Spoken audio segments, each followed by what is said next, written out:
मैं इस समय खड़ा हुआ हूं वार्ड 70 के उस क्षेत्र में जहां दिल्ली सरकार के पियोन से लेकर जज तक का निवास है। जी हां, मैं गुलाबी बाग में खड़ा हुआ हूं।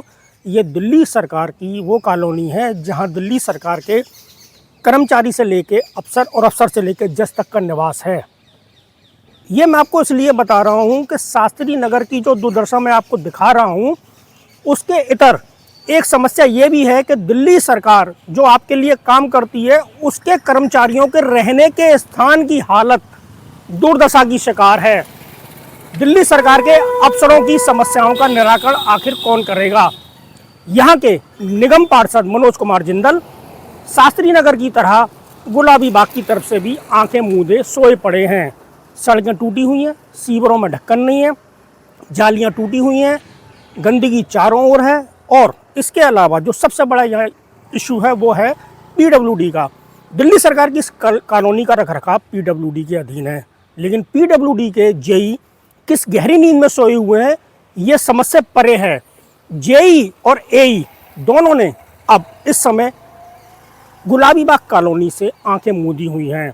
यहाँ रखरखाव, फ्लैटों का रखरखाव ना के बराबर है। यानी जो मैं दृश्य आपको दिखाने जा रहा हूँ, फ्लैट इस हालत में है कि कभी भी वो गिर सकते हैं या उनके छज्जे गिर सकते हैं और दुर्घटना हो सकती है। लेकिन जेई और एई इस तरफ से आंखें मूंदे हुए हैं। लेकिन जेई और एई को टेंट वालों का बहुत ख्याल है।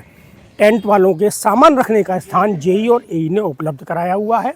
किस अधिकार से जगह अलॉट की हुई है? और सबसे बड़ी बात दिल्ली सरकार के सामने ये है कि यहाँ बजाय पीडब्ल्यूडी कॉलोनी की सुविधा की ओर ध्यान देने के अलावा यहाँ झुग्गियों को स्थान अलॉट कर रही है। दिल्ली सरकार ने क्या जेई और एई को परमिशन दी हुई है कि यहाँ अवैध झुग्गियों का निर्माण करवा दिया जाए? बहरहाल हालत ये है कि दिल्ली सरकार के कर्मचारी और अधिकारी जहाँ जनता की सेवा के लिए तत्पर रहते हैं, तो वहीं उनके रहने वाले स्थान की दुर्दशा ये बताती है कि जब दिल्ली सरकार के अधिकारी और कर्मचारियों के रहने वाले घरों की हालत ये है, तो आम जनता किस उम्मीद से निगम पार्षद के पास जाएगी और किस उम्मीद से अधिकारियों के पास जाएगी?